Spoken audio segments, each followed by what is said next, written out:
అసలు సిసలైన టైం వచ్చేసింది. 2 సార్లు నేషనల్ అవార్డు విన్ అయినటువంటి మా cult block buster director Sai Rajesh గారిని మాట్లాడవలసిందిగా రిక్వెస్ట్ చేస్తున్నాం. యా తొందరగా ముగించలేను, ఎందుకంటే చాలా మందికి థ్యాంక్స్ చెప్పాలి. అందరినీ చూడడం చాలా హ్యాపీగా ఉంది. అసలు కుకట్పల్లి బస్తీ అంతా గుర్తొస్తుంది.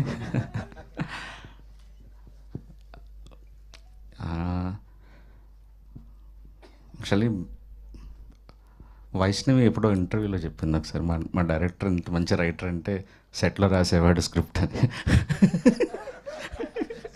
గుర్తులేదా నీకు? అలా చెప్పొద్దని కూడా చెప్పాను నేను యాక్చువల్లీ. సో అంటే నేను ఆ బ్రెయిన్లో ప్రాసెస్ చేసుకుంటూ ఉండేవాడిని. ఆ సాడ్ మూడ్లో ఉంటూ పొద్దున ఒకటి రాసేవాడిని, సాయంత్రం ఒకటి రాసేవాడిని, కొట్టేసి మళ్ళీ నైట్ ఒకటి రాసేవాడిని. మా డైరెక్షన్ డిపార్ట్మెంట్కి తెలుసు యాక్చువల్లీ, వాళ్ళు పాపం ప్రింటర్ క్యారీ చేసుకుంటూ వెళ్ళేవాళ్ళు వెహికల్లో, ఎప్పుడు వీడు ఏ వర్షన్ పంపిస్తాడని. నైట్ పంపించేవాడిని, పొద్దున పంపించేవాడిని, క్యారవాన్లో కూర్చొని రాసేవాడిని, మళ్ళీ సెట్లో కూర్చొని రాసేవాడిని. అంటే ఇంక రాస్తూ రాస్తూ రాస్తూ రాస్తూ రాస్తూ ఇదే పని మీద ఉండేవాడిని యాక్చువల్లీ. సో అది సెట్లో రాయటం కాదు, ప్రాసెస్ చేసుకొని రాయటం. సో నాకు స్క్రీన్ ప్లే అవార్డు అనౌన్స్ చేయగానే నాకు అదే తను చెప్పింది అది గుర్తొచ్చింది. ఏంటంటే దీన్ని ఒక 2-3 ఏళ్ళు మోసాను తల్లో అలాగా. చాలా చాలా అంటే ఈ కథ ఒక పెయిన్ఫుల్ కథ. నేను ఆ మూడ్లో ఉండటం కోసం నేనే ఒక సాడ్ మూడ్లో ఉండి, నాకే ఇలాంటి సిచ్యువేషన్ జరిగితే, నేనే వైష్ణవి అయితే, నేనే ఆనంద్ అయితే, నేనే విరాజ్ అయితే ఏం చేస్తాను అని అలా ఊహించుకుంటూ రాస్తూ రాస్తూ రాస్తూ రాస్తొచ్చాను. అండ్ స్క్రీన్ ప్లేకి రావటం అనేది ఒక షాకింగ్ అండ్ చాలా చాలా చాలా ఆనందం ఇచ్చింది. రెండోసారి నేషనల్ అవార్డు తీసుకోవటం ఇంకా ఆనందం ఇచ్చింది. అండ్ విప్లవ్ నేను ఫస్ట్ కలిసిన, అంటే ఫస్ట్ సారి నేషనల్ అవార్డు ఒక్కసారి విన్ అయిన తర్వాత స్పెషల్గా చూస్తారు. అంటే ఒక నేషనల్ అవార్డు విన్నర్ ఫిల్మ్ వస్తే, ఇంతకుముందు ఆల్రెడీ గెలుచుకుంటే వాళ్ళు కొద్దిగా చాలా జాగ్రత్తగా చూస్తారు, ఓకే ఏమన్నా మళ్ళీ తీసాడా అన్నట్టుగా. సో నేను విప్లవ్కి ఫస్ట్ రోజు నేను కలిసినప్పుడు ఆల్రెడీ కలర్ ఫోటోకి అవార్డు వచ్చింది కాబట్టి విప్లవ్ బేబీ కొద్దిగా ప్రయారిటీతో చూస్తారు, మనం ఎలా అయినా నువ్వు ఒక విజన్తో చూడు విప్లవ్ అన్నాను. అలా అని అంటే నేను జస్ట్ మోటివేట్ చేయడానికి అలా చెప్తుంటాను అంతే జనాలందరికీ, ఇది మెయిన్ సాంగ్ అని ఎట్లా ఎట్లా అని. బట్ అన్న ఆ రోజు ఏంటో తదాస్తే అట్లా ఈరోజు నేషనల్ అవార్డు వచ్చింది. అండ్ నిజంగా చెప్పాలంటే ఈ స్క్రీన్ ప్లే అవార్డు నాతో పాటు విప్లవ్ కూడా తీసుకోవాలి. మొన్న మీరిద్దరు మిస్ అయ్యారన్న. యాక్చువల్లీ నేను ఇక్కడే 5.5 hour ఫుటేజ్ వేసుకొని సినిమా చూసిన. యాక్చువల్లీ లైక్ ఈ థియేటర్లో మనం చాలా మంచి సీన్స్ అన్నీ చూపించలేకపోయినాం because of 3 hours run time. So దానికి ఇంత బాగా రావటానికి, ఆ స్క్రీన్ ప్లే అలా ఉండటానికి reason Viplav. And love you Viplav. And మా బాలరెడ్డి సార్ ఇప్పుడు నాతో పాటు హిందీ కూడా చేస్తున్నారు. Thank you sir. మీరు ఈ విజన్ మీరు ఇవ్వకపోతే ఈరోజు ఇలా ఉండేది కాదు సినిమా. అండ్ థ్యాంక్ యూ అంత. అండ్ సురేష్ గారు మా డైరెక్టర్, థ్యాంక్ యూ ఈ వరల్డ్ క్రియేట్ చేసి ఇచ్చినందుకు. సారథి గారు thank you. Devi thank you. ఈ పాట గురించి చెప్పాలంటే యాక్చువల్లీ విజయబుల్గా నిన్న అప్పుడు ఒక 3-4 చిన్న సినిమాలు చేస్తున్నాడు. ఒక సిచ్యువేషన్, ఒక డిఫరెంట్ సిచ్యువేషన్, హీరో ఆనందంగా పాడుతుంటాడు, బట్ వెనక జరిగే సిచ్యువేషన్ చాలా పెయిన్ఫుల్ సిచ్యువేషన్. వెనక జరిగే పెయిన్ఫుల్ సిచ్యువేషన్ అంటే అదేమైనా ప్యాథో సిచ్యువేషన్ కదా, ఇట్స్ ఎ కైండ్ ఆఫ్ ఒక రొమాన్స్ జరుగుతుంటుంది. సో వీడు పాడేదానికి అక్కడ జరుగుతున్న విజువల్కి సంబంధం లేదు, కానీ చూసే జనాలకి మాత్రం చాలా షాకింగ్గా ఉండాలి. సో ఇది మనం ఇప్పుడు కంపోజ్ చేయొద్దు, ఫస్ట్ నేను విజయ్ని సెలెక్ట్ చేసినప్పుడు ఇది మనం లాస్ట్ సెలెక్ట్ చేసుకుందాము, సో ఈజియెస్ట్ సిచ్యువేషన్ క్రియేట్ చేద్దామంటే లేదు సార్ ఇది క్రియేట్ చేస్తాను ఫస్ట్ ఈ సిచ్యువేషన్ అన్నాడు. ఒక 5-6 ట్యూన్స్ తర్వాత ఈ ట్యూన్ వచ్చింది. విజయ్ చాలా దరిద్రంగా పాడతాడు అనేది అందరికీ తెలుసు బేసిక్గా. సో నాకు అర్థం కావట్లేదు విజయ్, ఒకసారి ఎవరైనా ఊరికే లిరిక్ రాయించి నాకు ఏదైనా ఒక ఫేక్ లిరిక్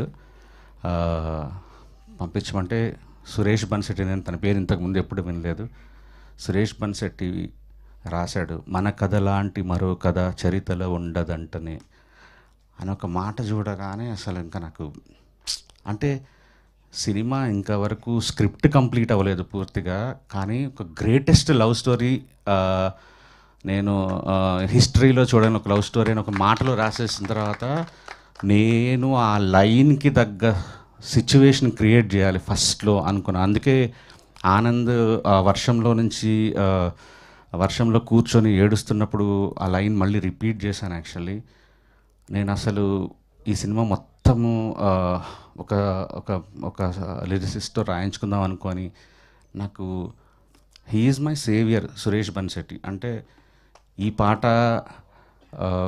ఇంత బ్యూటిఫుల్ రాశాడంటే నాకు విన్న తర్వాత నేను ఇంకా వేరే వేరే ఇంకా ఇంకా ఇంకా నాకు వద్దు, నాకు ఇదే కావాలి అని ఫిక్స్ అయ్యాను. ఆ తర్వాత ఒక సిచ్యువేషన్లో నిజం చెప్పాలంటే ఒక 40 నిమిషాల ఫుటేజ్ని ఒక 3 నిమిషాల్లో చెప్పాల్సి వచ్చినప్పుడు సినిమా చూపించాను తనకి.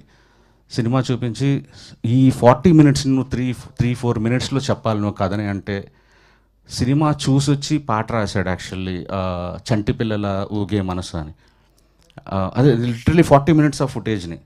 ఆ తర్వాత సినిమా అంతా అయిపోయింది, క్లైమాక్స్లో మళ్ళీ ఒక బ్యాక్గ్రౌండ్ స్కోర్లో ఎక్కడో పడిపోతుంది ఏదో అనుకుని అక్కడో పాట సిచ్యువేషన్ మళ్ళీ క్రియేట్ చేసి లిటరలీ సింగర్ వచ్చేసి అక్కడ పాట పాడుతుంటే సాహితీ తను అక్కడ కూర్చొని అప్పటికప్పుడు పాట రాశాడు,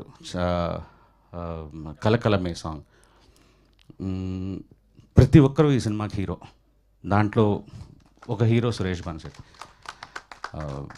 థ్యాంక్ యూ సార్. లైక్ మీ మాటలో తను పాడటం, ఆనంద్ దానికి ప్రాణం పెట్టడం, ఆ పాటల్లో యువర్ ద బెస్ట్ అంతే. ఇంకా 5 పాటలు రాశారు నాకు.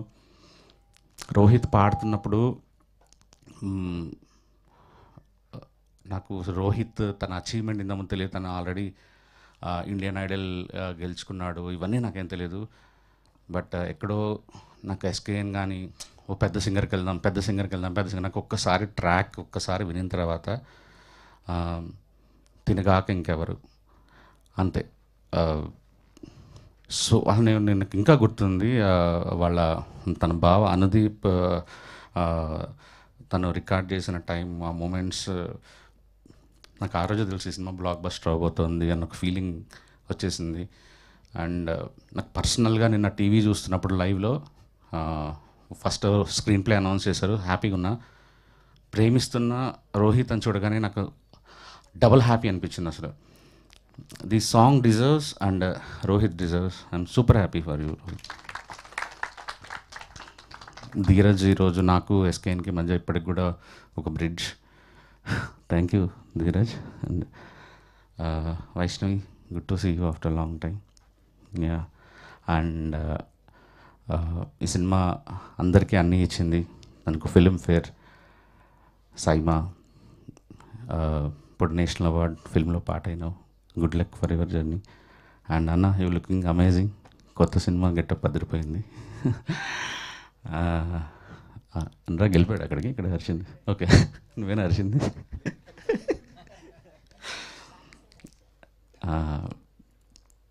ఆనంద్ అన్న ఈ పాట పాడేటప్పుడు నాకు ఇంకా గుర్తుంది. అంటే తనకి అప్పటి వరకు ఎప్పుడు లిప్ ఇవ్వలేదు తను, అంటే పాట పాడేది.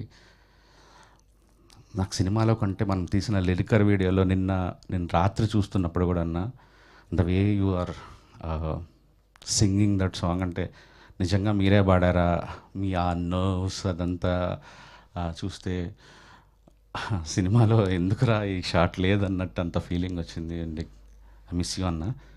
అండ్ ఎస్కేఎన్, యా ఇది ఊరికే చెప్పచ్చు కానీ ఇట్లా అన్నీ తనకు డబ్బులు రావచ్చు, నేషనల్ అవార్డ్ సినిమాకి ప్రొడ్యూస్ చేయొచ్చు, కానీ శ్రవంతి ఇందాక చెప్పినట్టు ఫస్ట్ ఎమోషన్ అయ్యాను నేను. నన్ను ఎవరు నమ్మని రోజు నాకు నమ్మాడు అని. నిజంగా నాతో పనిచేయడం చాలా కష్టం. ఎందుకంటే అలా లాగుతుంటా, రాస్తుంటా, పీక్కుంటా, మళ్ళీ తీసిందే తీస్తుంటా, చెక్కిందే చెక్కుతుంటా.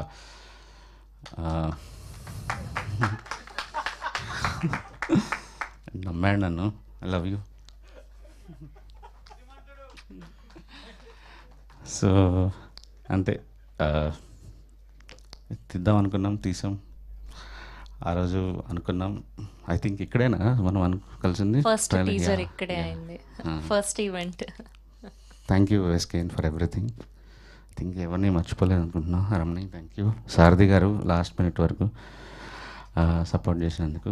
నాకు ఎప్పుడైనా ఎవరైనా పొగుడుతుంటే ఇలా మైక్ తీసుకుంటా, కానీ శ్రవంతి ఫస్ట్ నువ్వు పొగుడుతుంటే నాకు మంచి ఆనందంగా అనిపించింది ఈరోజు. You deserve this, you deserve this. So happy for you. Thank you so much. Thank you Rajesh garu, thank you so much. Yes, and ఇప్పుడు ఈ సెలబ్రేషన్స్లో భాగంగా we have a cake cutting. అందరినీ వేదిక మీద ఉండవలసిందిగా రిక్వెస్ట్ చేస్తున్నాం.